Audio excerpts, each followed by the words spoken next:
this thing on? It is indeed. Welcome back to In Touch with Indiana Sports, powered by HoosierIllustrated.com. John Alden with you, and I'm glad to be back.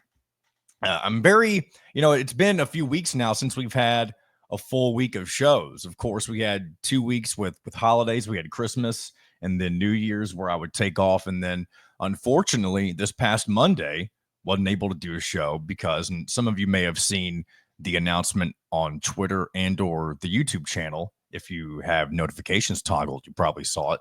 But in my neck of the woods, the Louisville area, and maybe in your neck of the woods as well, if you live in southern Indiana or really anywhere in the surrounding region. Maybe you don't live in Indiana, but you still lived in this winter storm's path. But beginning on Sunday morning, the place where I live in Louisville received its third largest one-day snow total in the history of Louisville, which was, I think, 9 inches. And because of that, and because of my other job, I get up early in the mornings, iHeart had me and several other people stay at a hotel downtown so that we wouldn't have to, worry about being stuck at home and not being able to make it in to do our shows in the morning. So that, of course, affected my ability to come back here and do some shows. But also, it was probably a good thing because if you've seen any of the last couple of episodes, you're very aware that been kind of dealing with a coughing fit, and it's still not gone. I'm going to try to, I don't want to keep the energy level low, but I want to kind of keep my voice in check. Don't want to get like too up, because sometimes when I kind of really get into things, I notice that like it really works up the phlegm. It makes me cough, and who knows? I might have had COVID for all I know. Whenever I've only had COVID that I'm aware of one time, and that was back in January of 21. So was it 21? Either way, 3 or 4 years ago. And one thing I remember about my stint with COVID was that the coughing was really bad.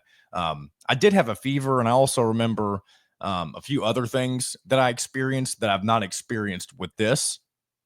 But with that particular experience, I remember the sore throat and the cough really lingered for about 3, maybe even 4 weeks, if I remember right.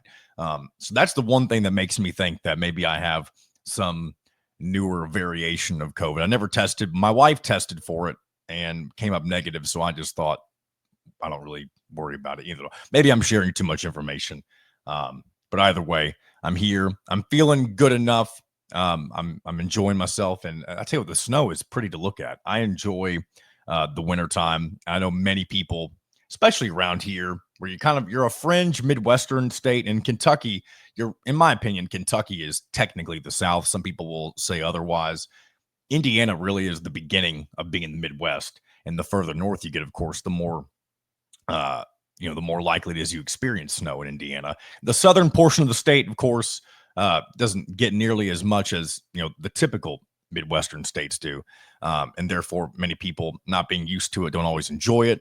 I, for one, do enjoy it. Shoveling can be a pain in the ass, as it kind of was yesterday, simply because not only did we get a whole bunch of snow, we got a bunch of ice in between snow experiences.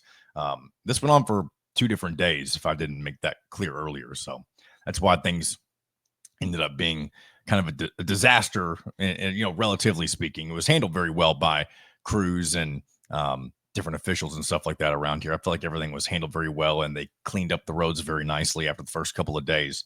But shoveling the driveway, man, like shoveling snow is one thing. That's not bad at all. Like, you can, as long as you're in good health, you can take care of that, I feel like, for the most part. But when you're dealing with the ice, that is a whole nother animal, and it is not fun to deal with. So with that being said, welcome into today's edition of In Touch with Indiana Sports. Hopefully beginning now, I know I said this on Friday, but of course didn't realize how bad Monday was actually going to be. But hopefully now, moving forward, except for on other holidays and stuff like that, which I say that we have Martin Luther King Jr. Day coming up later this month, which we'll may or may not do a show for that, depending on if there's a lot to react to, which there might be. I haven't really looked at the schedule and how it coincides with that holiday, but should be back to regular, non-holiday scheduling at this point, hopefully. And hopefully this throat stuff can clear up. I know I haven't coughed yet, but now I'm thinking about it and I'm worried it's about ready to come. But thankfully, I've got my coffee with me today. I can't remember if I had coffee with me the last several episodes. I know I've had some water from time and again. It depends on what time of day I'm recording these shows. Now that I'm back to my regular morning routine, I've got my coffee, and I think that helps soothe the throat a little bit more. So hopefully the coughing fits will be at a minimum today. I know I said that last Friday as well, I believe. So maybe I'm just fooling myself. So I'm gonna take a drink right here, and then we'll get on with it here.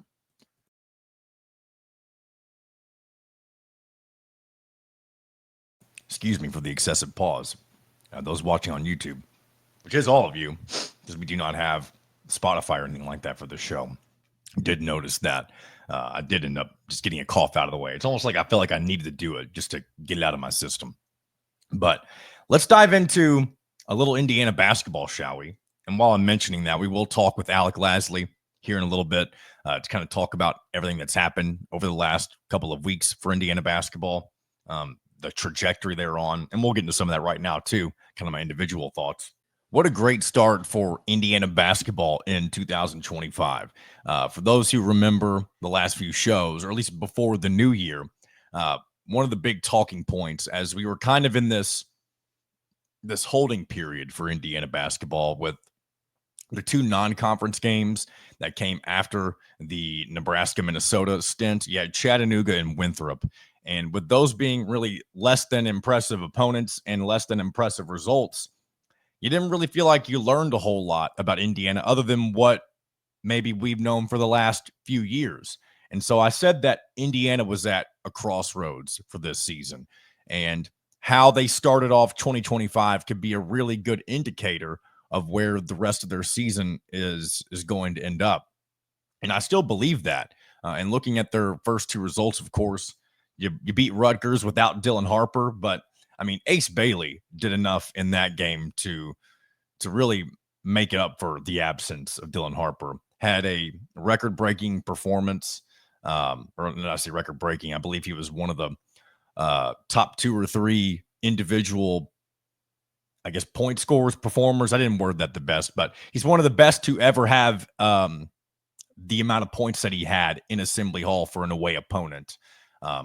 But Indiana was still able to get the job done. And you know what they were able to do? Because of the injury to Malik Renew, Indiana was, dare I say, forced to kind of play a different style of basketball and, dare I say, thrive at it. And I'm going to pull up the stats right now before. I think we may have gone over this on Friday. Taking off in between shows gets me really confused sometimes, guys. So I apologize if it seems like I'm all over the place.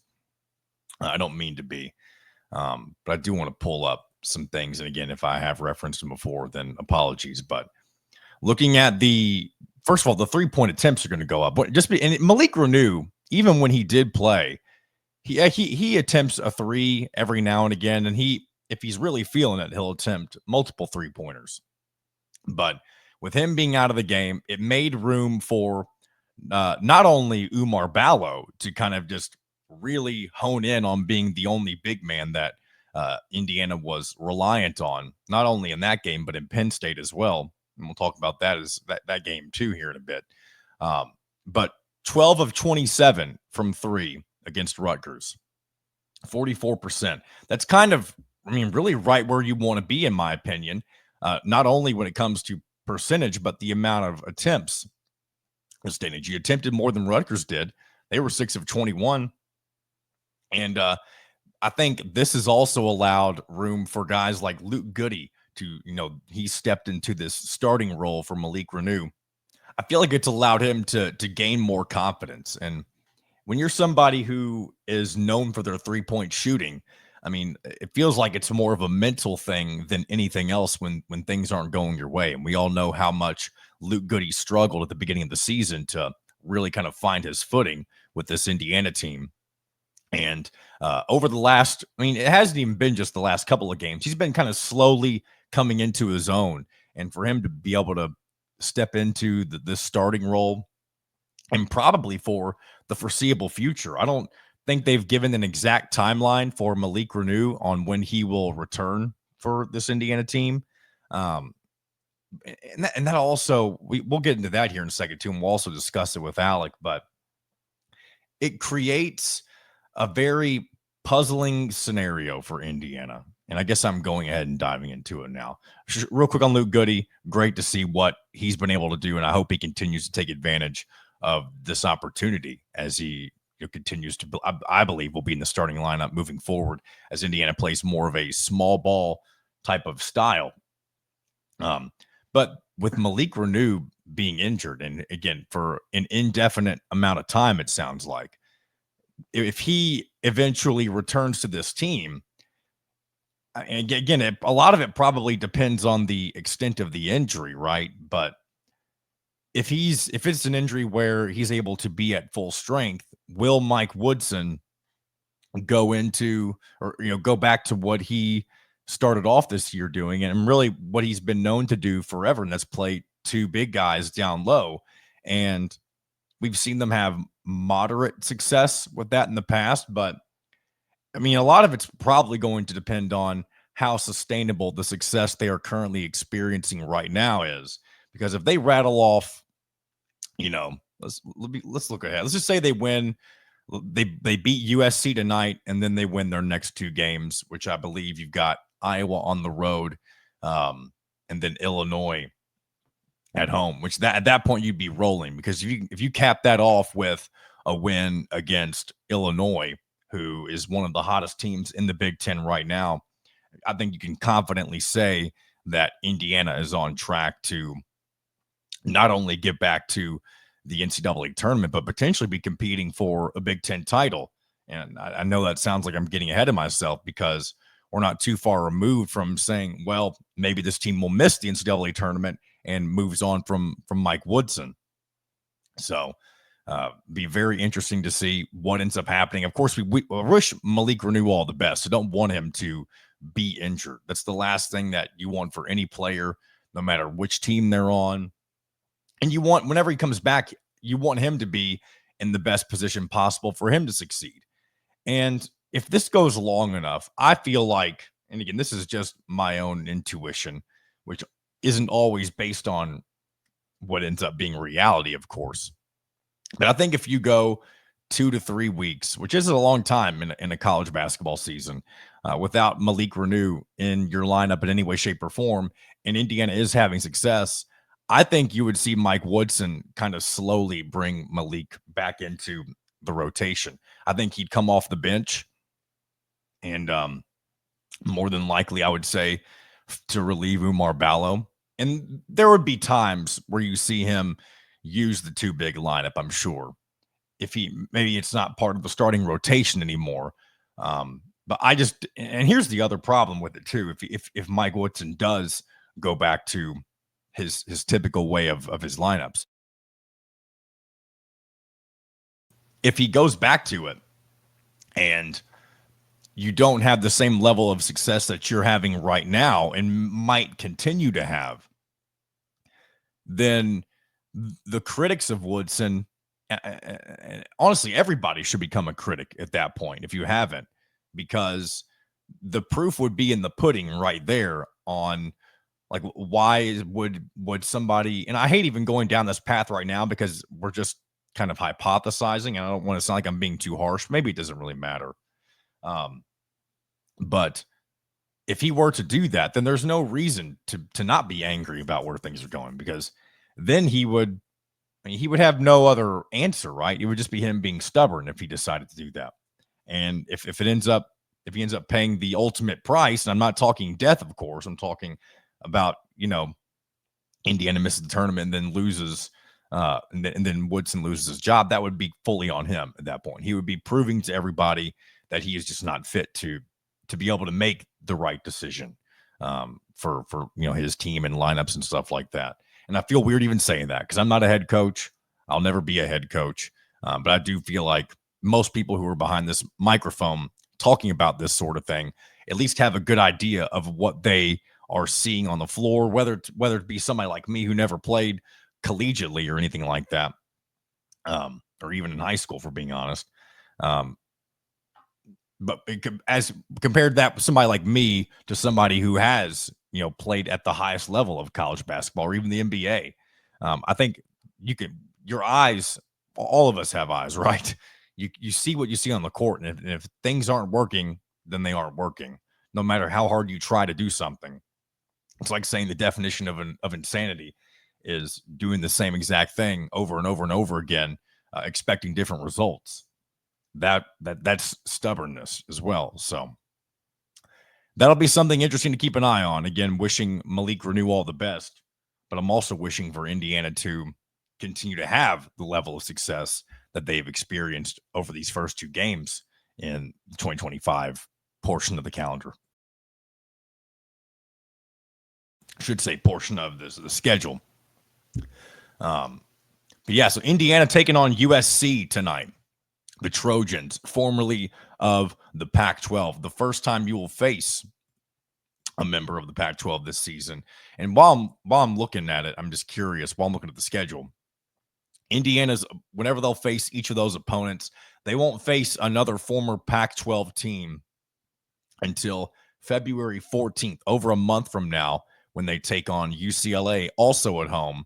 And then at the beginning of March, two of their final three games of the season will be on the road, of course, at Washington, and then at currently number 15 Oregon. That ranking will obviously change between now and the beginning of March. Now, how funny would it be if we get to the 4th, though, and they, through all the different fluctuations and stuff, they still find themselves number 15?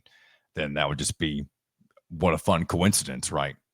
But yeah, I was going to say another important game, but and this is going to sound very coach speaky, but Indiana is at a point to where their most important game is the next one, because they have to continue to deliver against opponents that they are more than talent, where they have the talent advantage over. And USC is, unless I'm completely in the dark about them, which maybe I am, but I would feel, I mean, even last year when they had Bronny James, they weren't very good. And Bronny James wasn't very good for all I know. And he only got drafted because of his father, which is a conversation we're not going to get into right now. But USC, coached by Eric Musselman, and he had some really good teams at Arkansas. Had an unfortunate end to his tenure there. And we all know who's there now, Mr. John Calipari. Very interesting situation. But Eric Musselman had Arkansas rolling for a few years there. And I don't know if he's going to be able to implement exactly what he wants to do in his first year at USC. They're a mediocre 9-5, more than likely, unless they go on a run here in the conference, won't be making the tournament, I wouldn't believe. So based on what we've seen from Indiana early on in 2025, is that this is a game where Indiana should take care of business. They are 7.5-point favorites.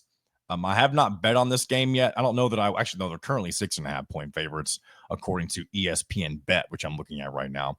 I saw 7.5 on a different sports book, I believe, earlier today. But if I don't know that I will bet on this game. If I would, I kind of feel confident that Indiana is going to continue to ride this momentum through this game, especially with it being at Assembly Hall. You're feeling good after going to the Palestra of all places, kind of a special environment to play against Penn State, and it was special for Penn State as well to get the opportunity to play in one of the most historic arenas. There it goes. That's what I was talking about early on, where it kind of just builds up and then it just forces itself out of you. So my apologies for that one. But you're coming off of your best win overall on paper at Penn State, which is, again, I guess technically neutral because you're playing at Penn for the Palestra. But the way in which they won that game, where things were kind of back and forth in the first half, but you completely took control in the second half. And what I mean by that is, like, you never surrendered the lead. You showed that you were the better team. Anytime Penn State tried to make a run on you, you had an answer if you're Indiana. And that's something that we haven't always seen this Indiana team do. And I think a lot of that has to do with just, well, first of all, just the confidence that different guys are playing with. Ballo, and then Miles Rice has looked a lot better over the last couple of games. I think one of the biggest things for this team is that they need to find that level of consistency. They need to be able to take what they do in one game and do it in the next. And I think we've already seen, of course, one instance in that with Rutgers and Penn State back to back. But can they continue to do the same thing against USC? Now, if you were traveling out to the West Coast and taking on USC in this situation, I may not be feeling as confident. Not that Indiana doesn't have the ability to go win on the West Coast, but it's not always easy to, especially when you're making that trip for the first time. It's not always easy for your offense to travel. I say defense travels. Your offense doesn't always travel with you. And we saw that definitely when they went to the Bahamas for the Battle for Atlantis. But either way, Hoosiers and Trojans tonight. We'll talk a little bit more about that with Alec. Nothing too in depth, just because it's not necessarily how I roll with this show on a lot of things. Be able to also get into, I do want to talk a little bit about the football transfer portal for Indiana and some of the different pieces that they've gotten over the last, really since the year turned over to 25. And then also want to kind of react and or preview the college football playoff semis that will take place tomorrow and Friday. And then actually, I also want to take a look, excuse me, one more time. We're going to cough here in just a second. I really hope that this is the last show that I have to be doing this coughing stuff with, because it's not fun. This doesn't necessarily happen when I'm not recording the show, but it's because I'm just constantly using my voice. And so I guess it, wears thinner a lot quicker when you're using it at a consistent rate. But anyway, we're talking football. I do want to react to kind of the NFL playoff bracket as well. So we'll do that on the other side. Right now, I want to go ahead and bring in publisher of HoosierIllustrated.com, Alec Lasley, to talk all things Indiana basketball, as we just did. A lot of good things going on for the Hoosiers, and they have carried a lot of momentum, certainly, into the new year. So without further ado, Alec Lasley, let's continue this conversation on the Hoosiers. Joining us now, it is the head man in charge. It is the one, the only, Alec Lasley, publisher of HoosierIllustrated.com. Welcome back to In Touch with Indiana Sports. It's been a while. It has. How's everything going? It's going all right. It's going pretty good, I would say. Especially for Indiana basketball, which we'll get to in a moment. But how did you handle the snow in your neck of the woods? Was it easy to deal with, or was it more than you were anticipating? No, I mean, it was great while I was playing with my dog out in the snow. And then when it came time for me to shovel it, it was not as fun. Oh my gosh. Which was an experience in itself, front and back. So that part was not fun. The other part was, but I am glad that it is over with at this point. That was the one snowstorm. Now I'm ready. Now I'm ready for everything to go back to warm weather. It does feel like for a lot of people that when snow comes around, like the first really big amount of snow, people enjoy it for a short amount of time, and that's their fill for winter, unless you're just a winter person. But if you're not, you have that fun for 24, 48 hours, and then most people, their brain just immediately goes to spring. And I take it that you're that kind of person. Yeah, especially after Christmas. Like before Christmas is a little bit different, but the fact that it seems like more and more over the last couple of years we've had rainy Christmases. It just gets me out of the winter mood. But then once that first snowfall actually hits, it's always enjoyable. And then right after it, the messiness, and plus you got to experience it up in South Bend with the college football playoff as well. Yes, yeah. So I guess I did get a little bit before Christmas, but after that that was cold, and that was cold. That was cold, but ready for the warm weather. Well, unfortunately, though, if the warm weather were to get here too soon, we would bypass the rest of basketball season. So let's talk about that a little bit. I mentioned it was between the final non-conference game and the game with Rutgers. I said Indiana basketball is in a really odd position right now. I feel like they were at a crossroads to where the season would go in one of two directions. Of course, one where they are right now, where they have a lot of momentum due to the 2 wins, and then the latter being where you kind of have the starts where that you've typically gotten used to under Mike Woodson, where you have some games in January that don't really go your favor, and the basketball doesn't really look nearly as polished the way that it should at that point in the season. This is kind of the opposite of what we've seen in really the first 3 seasons under Mike Woodson. A lot of good momentum right now, and I guess I'll just start with your initial thoughts on where you think this team currently is. Yeah, I mean, I think that's a good way to put it, right? I mean, typically, and let's be frank, I mean, 2 games ago, they were right where they typically were under Mike Woodson, which was kind of limping into, the resumption of Big Ten play. Hadn't really accomplished a whole lot in the first month and a half of the season, and really had nothing to hang their hat on in non-conference play. Outside of that, that South Carolina win that obviously is not going to hold a lot of weight, and everyone knew that coming into the season. So you really have to get off to a good start, especially in these first 2 games in January, right? You have Rutgers at home, one that if that were away, that would have been probably a much different conversation to have with IU struggles there at Rutgers over the last handful of years. They still obviously struggled with them. And struggling They to really struggled with Ace contain. Bailey. We'll Well, just say yeah, it like that. yeah, and so they struggled to do that, but more so, I think that the biggest thing is the play of Omar Ball over the last 2 games, and this is really when you look at what Mike Woodson's teams have kind of revolved around over the 4 years. It's been a dominant center, right? It's been a dominant big man. It's not been a good big man. It's been a dominant big man with Khalil Ware and Trace Jackson Davis, and you hadn't really had that through the first month and a half here of the season with Ballo. He's had some good games. He's had some really dominant games, but very inconsistent. And there weren't a lot of dominant games in the scoring column. And that's one thing that Indiana's always been able to rely on, whether it was Trace Jackson Davis or Khalil Ware, the 20-plus point nights almost every given night, especially when Khalil Ware got in the major groove that he did kind of right around this time last season. So you look at what he's been able to do the last 2 games. He's been, solely that go-to player. And, a lot of people are going to talk about, one, why is that? And is that because Malik Renew is off the floor? And I think it's a combination of both. We knew coming into this year that there were a lot of questions surrounding what this front court was really going to look like. I think overall it was by far the most, truly college dominant and college kind of ready that this front court had been, with the experience that they have had. But the skill sets didn't really seem to match up correctly, because we knew Malik Renew was never going to be able to step outside and pull the defenders away and shoot 2 or 3, threes a game. That just wasn't going to be the case. And Omar Ballo obviously isn't going to do that. So you look at what's been able to happen in the last 2 games. You go smaller, Mackenzie Mbako and Luke Goody at kind of the 3-4 interchangeable position there.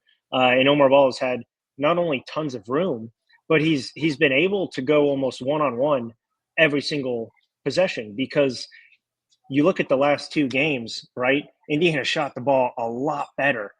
They've not only hit the 12 threes that they did against Rutgers, they hit 9. Granted, 7 of them came in the second half against Penn State. But the previous, 4 or 5 games, right, they were right around like 27, 26% from 3. And a lot of that has to do with limited floor spacing, limited shooters, and you just didn't really have the offensive cohesion that you really need with this group. And that's open up the paint, let Omar Ballo go to work, and then create a lot of those dribble drive opportunities for Trey Galloway and Miles Rice. And I think you're really starting to see that now these last 2 games. It's going to be really interesting to actually see what happens moving forward when Malik Renew does come and back. That's what I want to get into real quick, is because that's the question I think everybody has right now is, of course, you want Malik Renew to be back in the lineup and contributing in whatever way that he can, but how is that going to affect the style of play? Do you, I mean, you don't want to bench Malik Renew, but at the same time, maybe you can find a different role for him when it comes to just maybe kind of rotating him and Umar Ballo. But at the same time, if Ballo's having the types of games that he's been having, you don't necessarily want to give him a significant amount of rest. So it's a very difficult kind of piece to the puzzle that we didn't know we were going to have to deal with this year. And I mean, really, it's going to be up to Mike Woodson to ultimately make the decision, and it may be a decision that affects the rest of the season whenever that ends up happening. Yeah, and I mean, I think everyone knows what's going to happen. I think Yeah. everyone's probably a little bit hesitant. But I say that, but at the same time, we don't know how long Malik Reneau's going to be out, right? If he's out 2 weeks, right? That's 4 or 5 more games, and a lot can change in 4 or 5 more games, right? That's a big chunk now of Big Ten play that you're missing, and that's also a big chunk of Big Ten play where Indiana can do a lot of damage for good or bad, right? In this 5 game stretch, and if Indiana is winning these games regardless of kind of how they look, right? I think it's going to be kind of a conversation to be had. But if they win these games in kind of dominant fashion, the way that they've looked at times against Rutgers and Penn State, it's a very, very difficult conversation to have, because I think you're now starting to see, we've heard it a couple times this season, where Mike Woodson's talked about Omar Ballo being quote unquote featured, and he's never been that featured big man in any sort of offensive system, even dating back to his Gonzaga day, as a freshman in early parts of his career there, right? So he's never been that guy, and you're now starting to see what he can do, and you're now starting to see what the rest of this team potentially could do and could be, and that's a very, very potent offense, and a very, very talented offense that has not only a lot of shooters, because you're now starting to see that floor spacing and some of these guys starting to reach some of that potential in terms of what they could be shooting the ball, but you're also starting to see what Omar Ballo can be. And that's, not many guys can match up against a 7 foot, 270 pound, 280 pound big man in the middle of the paint when you're trying to go one-on-one. And there's not many guys this year in the Big Ten that have the size to do that. And so that's the really difficult question that you got to have. You're really going to have to ask yourself if you're Mike Woodson. But I think if they keep winning and Omar Ballo keeps playing at this level, you're going to have a difficult conversation with Malik Reneau. And I think he's at the point where he's a good enough of a teammate to take that back seat and realize that, hey, why don't I look at it this way, right? I'm probably going to get a lot of the reserves or the very, very tired big men once I come into the game, if I do come off of the bench. And that not only gives me an opportunity to kind of get mine, but that also gives me an opportunity to be the sole big man in the middle as well, and have the same surrounding pieces that Omar Ball has had. So I think it's a difficult conversation to have. I think it's going to be found out in the next couple of games. If Indiana does keep winning, it does look as good as they have been in the last kind of game and a half. Yeah, it's going to be interesting to see how it plays out. One other player I want to ask you about, Luke Goody, obviously the one who's been filling in the starting role for Malik Reneau. How do you feel that he is taking on this role and kind of been thriving a lot more so than he had been in the early portion of the season? Yeah, absolutely. I mean, I think that it goes back to not only floor spacing, but the guys that he's playing with around him, right? I mean, you look at what he's doing over the last couple of games, it's knocking down shots, right? He's even dating back to the last, that 18-point outing, I think it was against Sam Houston, maybe about a month ago at this point. But he's found his rhythm over the last week and a half to 2 weeks, really settling into what his role should be. And that's not necessarily an energy player, but a major hustler, a guy who does all the little things, and a guy who knocks down shots. And that's exactly what he's doing. That's extremely contagious for the rest of this team. And you're starting to see a lot of other players play at that high level of intensity that was missing, quite frankly, for the majority of this season, outside of maybe the last week and a half. But he's starting to hit shots, which is the key thing that you brought him in for. You look the last 8 games, he's shooting 38%. And it's not just 38%, it's 38% on 6 attempts a game. So, he's almost making 3 a game, and that's opening up the floor a lot more than when you have a Trey Galloway who's making less than 1 a game, but shooting 44%, right? If you combine all of those, you combine Mackenzie Mbako, who's still shooting 42% from 3 and done a lot better over the last 2 games. Miles Rice is starting to come on. He's had a couple games here in the last 2 weeks where he's hit multiple threes. You're now starting to have 4 guys, all because potentially Luke Goody and Omar Balla that are now starting to feast off of some of those kind of one-on-one opportunities or ball reversals because some of these other guys are starting to hit shots too. So it's a snowball effect. But I think Luke Goody has done a phenomenal job and done exactly what you brought him in to do, and that's play hard, be a leader, obviously, and knock down these shots, and that's exactly what he's done. Beginning tomorrow, Indiana will play 3 games in 7 days. You'll have USC at home, Iowa on the road 3 days later, and then number 13, at least currently ranked 13, Illinois on the 14th. I guess just kind of initial thoughts on USC. I don't know a ton about them. I know not last year, of course, they had Bronny James, and that was kind of their big thing. I don't know much about them this year. Something about these Pac-12 teams that are hard to kind of get a feel for at the moment. Maybe it's just me, but if you have any initial thoughts on USC, I'm curious. Yeah, I mean, they have a team full of transfers, right? I mean, you have Eric Musselman coming in, a guy who's obviously going to have lots of transfers regardless, but a first-year head coach. I think he lost all but maybe one player from that roster a year ago. Brought in a couple of recruits that he had that would have been playing for him this year if he did not make the shift right from Arkansas. Bring in Terrence Williams from Michigan, a guy that a lot of people know about, but they have a good amount of depth up at the top of their lineup in terms of guys who can go score. They're not a super crazy deep team in terms of overall talent, but they have a lot of versatility, and that's one thing that the Arkansas teams under Musselman always had. You had 3 or 4 guys who could knock down over probably 40% from 3. You had 3 or 4 guys who could play really dominant on the ball offensively and be key playmakers for that team. And so you're looking at a team that's the one difference is they're not kind of the explosive shooting team that he's had in the past, but he has some good shooters. They just don't take a lot, but they have so many good physical players who can drive and who can attack off of the dribble. And that's one thing that is still a concerning spot for Indiana's defense is the straight line drive that creates the overhelp situations on the perimeter where you see guys obviously go off and teams go off for, 8, 9, 10 threes outside of that, that Penn State game. But they have a lot of versatility, and that's the one thing that has hurt Indiana at times. St. Thomas, who's a transfer from Loyola, I believe, 6'7", 6'8", he pretty much plays their point guard. So you're going to have a little bit of difficulty on both ends of the floor there with that size differential. But it's a game where you shouldn't get burned from 3. And that's the good thing. They don't have a lot of physicality in the paint either. So if you're looking to obviously feature Omar Balla again, it's another perfect matchup for him moving into this one. So it's a good matchup for Indiana, but it's one where, again, they have to be careful in the half court and not allow USC to get out on the open floor where they have that versatility and they have that athleticism, which is probably the one part of the game where they can exploit Indiana.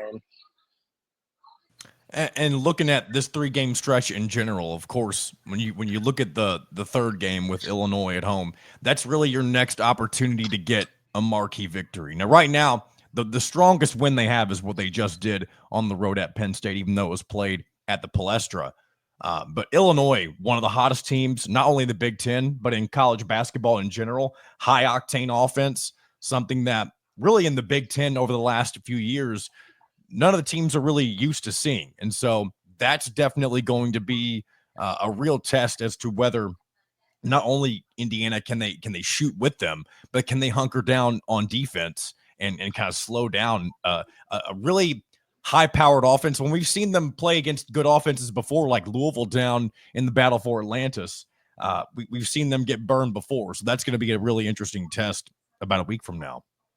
Yeah, and I think these next 4 or 5 games are extremely critical in terms of getting the necessary wins, especially a couple potential road wins.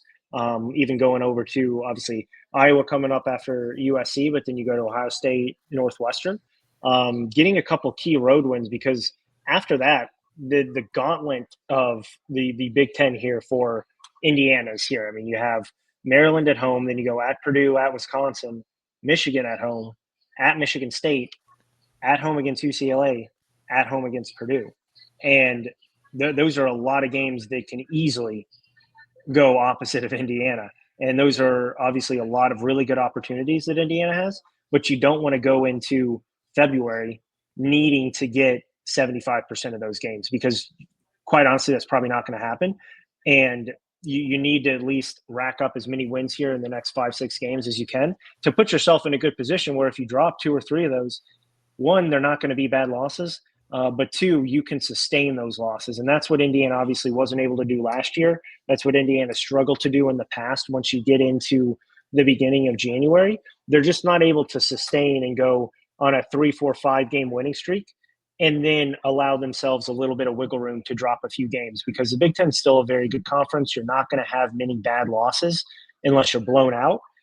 They've already done that with that Nebraska game. So there's not a lot of wiggle room in terms of actual blowout losses. So they need to get some big wins here coming up to allow themselves a little bit of that room to go into that really critical stretch where it can flip their season and it can move them up.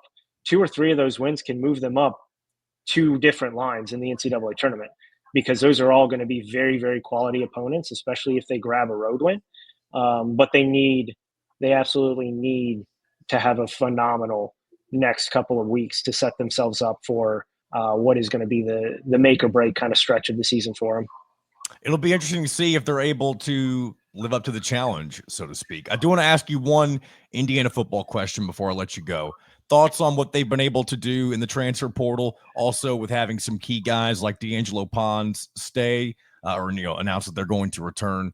How do you feel about Signetti and this Indiana football portal class, if you will? Yeah, I mean, I think from a defensive perspective, right? You look at all the key guys are back. You got Kamara coming back. You have Aiden Fisher coming back, D'Angelo Pons, and then you compound that with some really, really talented portal players, especially in the secondary. And their secondary was good last year.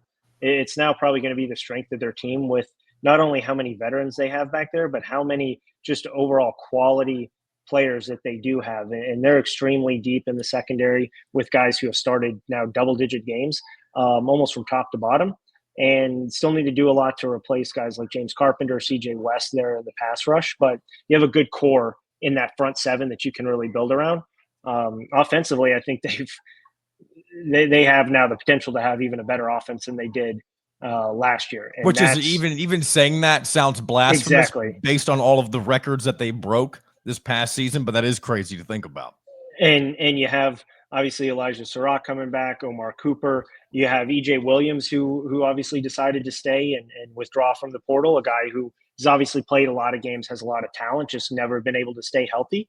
And then Roman Hemby, right? I think probably the more underrated addition across the Big Ten this offseason in the transfer portal, a guy who's proven at this level and in this conference, a guy who just really didn't get probably the necessary opportunities at times at Maryland to really be the go-to feature back. And I think you're going to see that moving forward here with Indiana.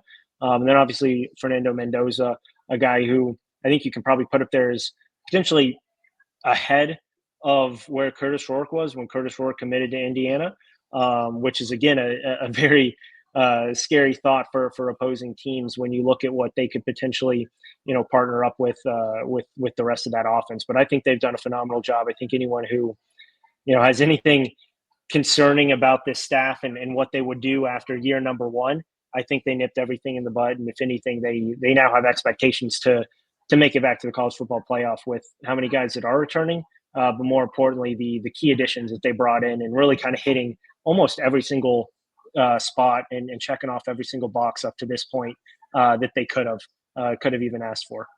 Even thinking about a return trip to the college football playoffs just sounds bizarre. But hey, that's the world we live in now in this new era of Indiana football. Alec, I appreciate your time as always, and look forward to doing it again sometime. I appreciate it, John. Big thanks to Alec, of course, for all that he does, not only for the show when he makes his guest appearances, but for the website as well, HoosierIllustrated.com, of course, in touch with Indiana sports, powered by HoosierIllustrated.com. The show would not be happening if it were not for him. So big thanks to Alec. And, of course, check him out at Al Lasley on Twitter. Check out everything going on with him, with Kyler Staley, Drew Rosenberg, Dylan Traeger. The whole staff is great, and they work really hard at bringing you the best Indiana content, football, basketball, whatever it may be, throughout each of the seasons. And of course, great football stuff we had going on this year, and looking forward to the future of that as I get into a little bit of some of the updated transfer portal news that we haven't had a chance to get to. Let's start with Zen Mikowski. Actually, it's probably the better way to say it. He is an offensive tackle transfer from Ohio State. Excuse me. Offensive tackle from Ohio State, who was not able to see the field very often throughout his career with the Buckeyes. And so with him having, I believe, only 1 year of eligibility remaining, he wants to spend that with a new opportunity. And of course, joining the Hoosiers. He didn't never play with Ohio State, but he was someone that was buried a little bit in the depth chart, and may or may not be able to be on Indiana's starting lineup. And, depending on what they're, I haven't really taken a deep dive into the offensive line, who's staying, who's going, all that type of stuff. And take a look at that here as we go through the offseason. But I'm sure he sees a spot for himself, or else he wouldn't have transferred to Indiana. And he saw all the success that, of course, Indiana had, although Ohio State was able to defeat Indiana this year. And maybe the Buckeyes end up going to, winning the whole thing. They're in the college football playoff semifinals, and very well could find themselves in the title game, winning the entire thing as well. So, yeah, Zen Mikalski. I guess we'll find out sooner or later how to say his name. Ohio State to Indiana. Good stuff. Next, we've got Grant Wilson to give you a little bit of quarterback depth. Old Dominion to Indiana. Let me pull up his stats real quick while I'm thinking about it. I had him earlier. Yeah, 2024. He only started 3 games. I was trying to see if that was because of an injury or anything like that. I didn't see anything specific. Maybe I glossed over it or something like that. But only started 3 games. He was 46 of 86 for 507 yards.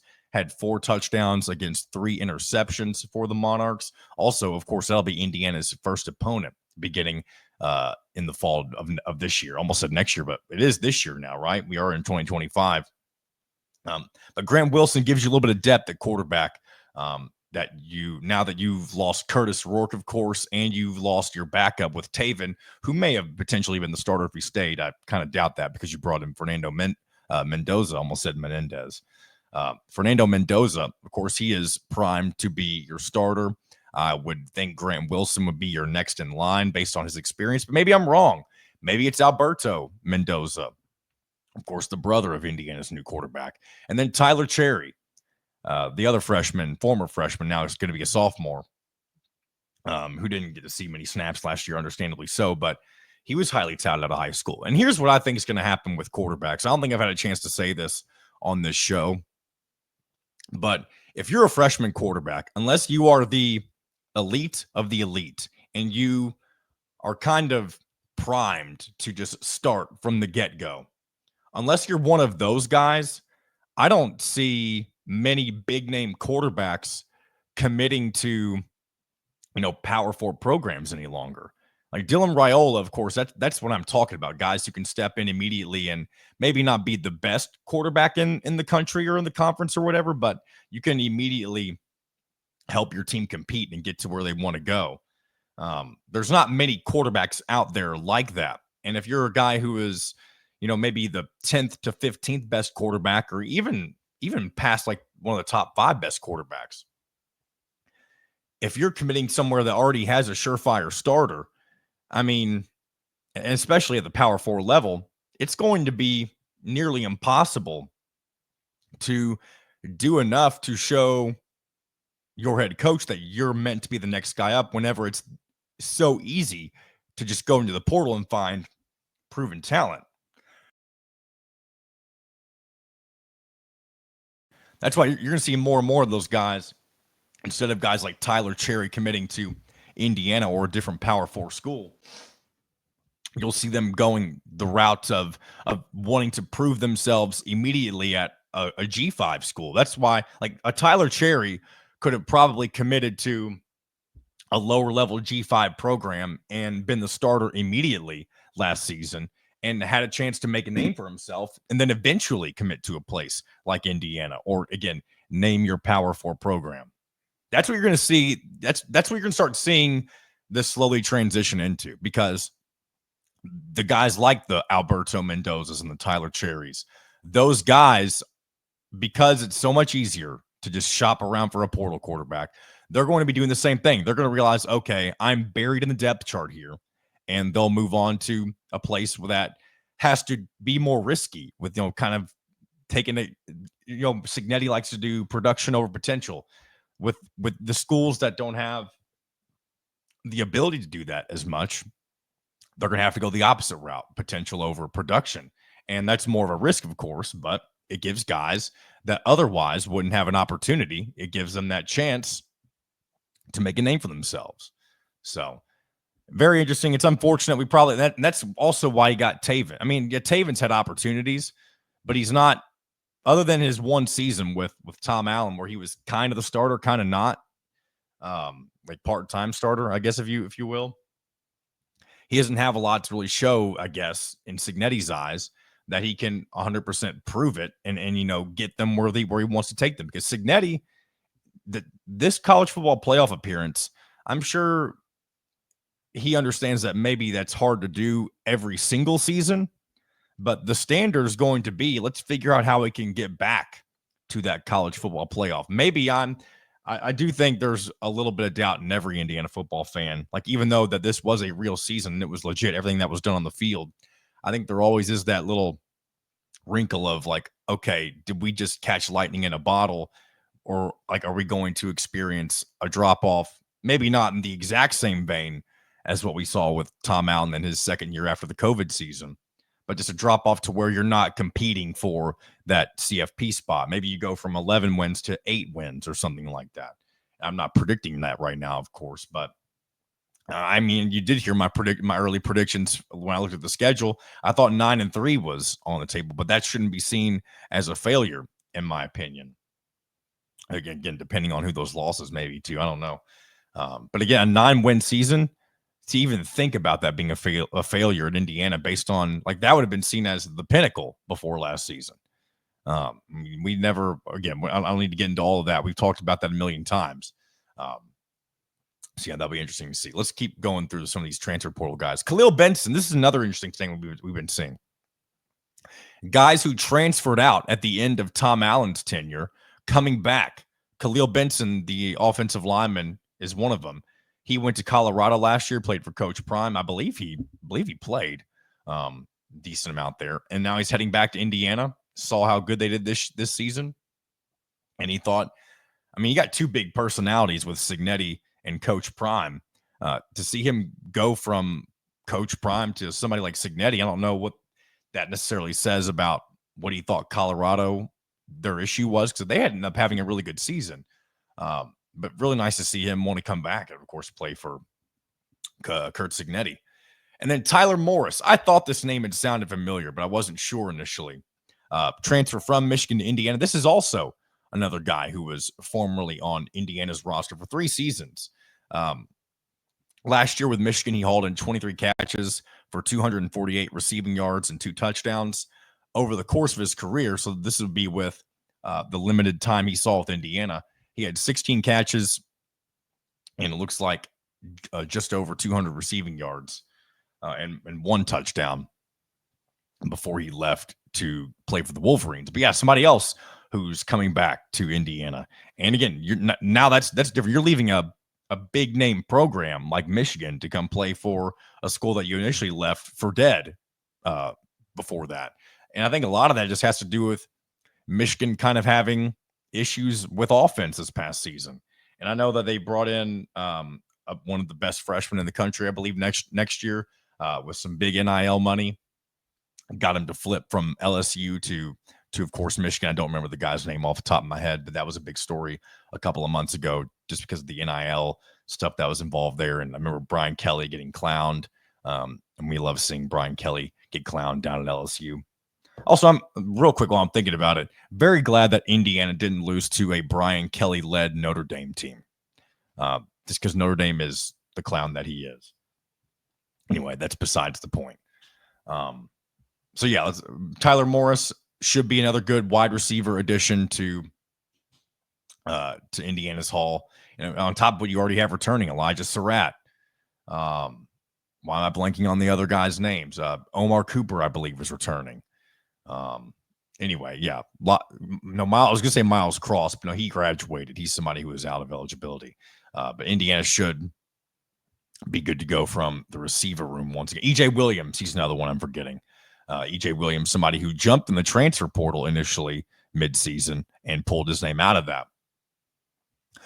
Couple more names to keep an eye on. Actually, these are a couple that left Indiana. Brody Cosen, he has committed to Miami of Ohio, so taking a step down to the G5. And then Vincent Sneed, defensive lineman, also jumping down to G5, going from Indiana to WKU.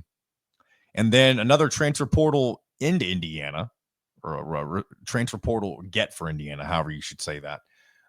Pittsburgh's Ryland Gandy. And I've been seeing people call this Gandy Island. I don't know if you all saw any of those posts on Twitter. I didn't really understood what that meant. They were calling, because he's a corner, just like D'Angelo Ponds. They were saying D'Angelo's Pond and Gandy Island. I guess, two dynamic corners playing on the same team. I guess it's just their fun little way in doing that. But yeah, Ryland Gandy committed to Indiana from Pittsburgh. Pittsburgh had a decent season. They started off 6 or 7-0, but then they lost a lot of games in a row, including their bowl game to Toledo. And I don't know if Ryland Gandy participated in that bowl game or not. But a very interesting finish to the season for the Pittsburgh Panthers. But nonetheless, another good pickup for Indiana in the transfer portal. All right, let's move on to. I've already logged in a lot of minutes for this show.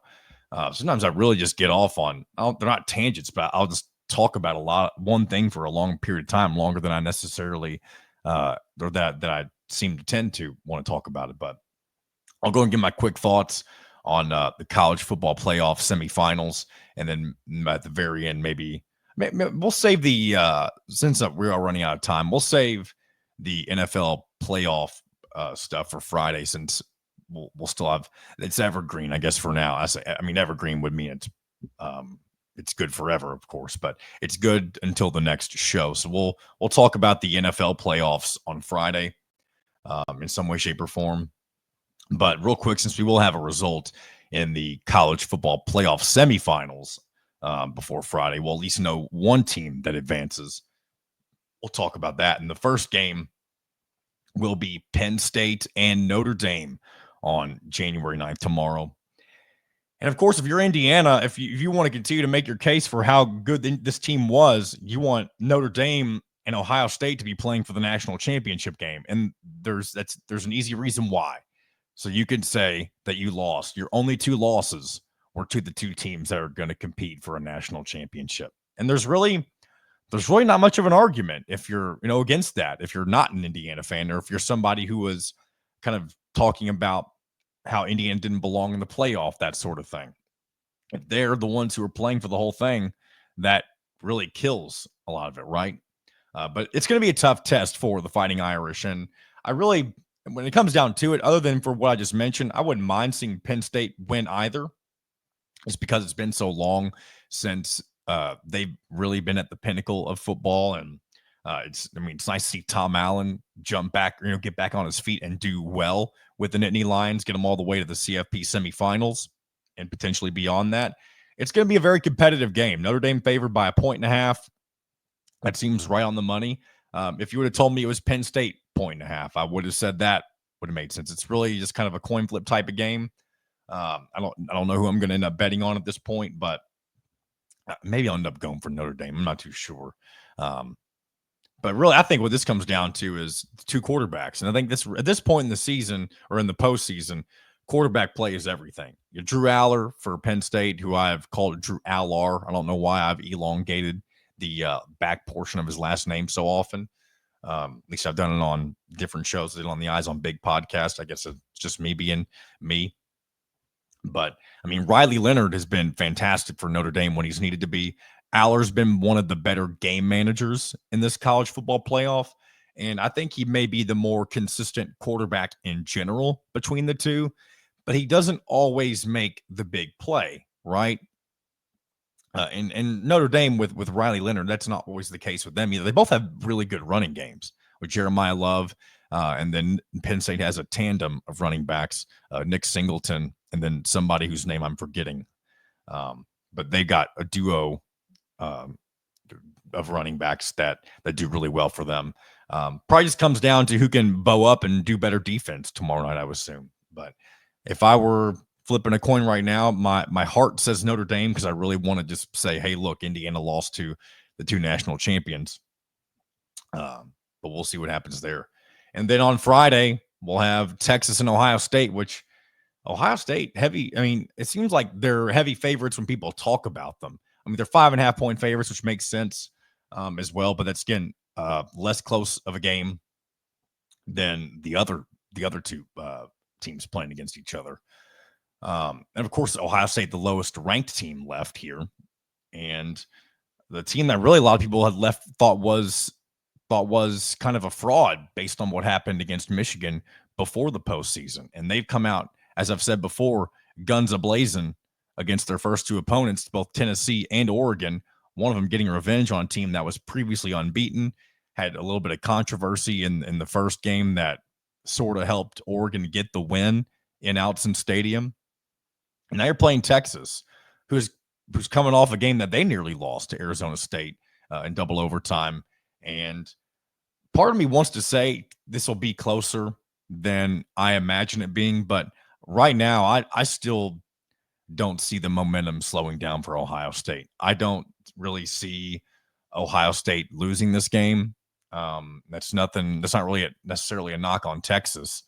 It's more so of it's the talent finally coming together for the Buckeyes, because they had their struggles in one way. They found ways to win, but they had individual struggles in different positions of their game all year long. And it seems like everything's finally clicking. When you can click at the right time, there's not a lot of teams that can stop you, especially when you're as talented as the Buckeyes are. And that's why, almost, at least, again, it'll depend on what the result looks like with Texas. But if they blow them out, and let's just say Penn State, Notre Dame is a close one, I guess it doesn't really matter how that goes. I would pick Ohio State to win against either of those two teams as well. It's just fully realized talent, I believe, with them. So that's the beauty of this 12-team playoff, because Ohio State would have been left for dead and not with no shot at winning a national title had it been the old format with 4 teams. Now this gives teams that may have slipped up a couple of times a chance to redeem themselves in the playoff the way that the Buckeyes are doing. And I think that's a good of a case as any to talking about why this new format is the way to go right now for college football. So we'll see. We'll react to all that and more over the next couple of shows. And glad to be back today. Sorry again for some of the coughing here and there. I do think it's starting to get better, but I also think I might have said that on Friday. I don't know. Hopefully by Friday's show, we'll be feeling, the coughing will be gone, because it's not fun doing that. Hope you have yourself a great rest of your week, and we'll do this again on Friday. This has been another edition of In Touch with Indiana Sports, powered by HoosierIllustrated.com.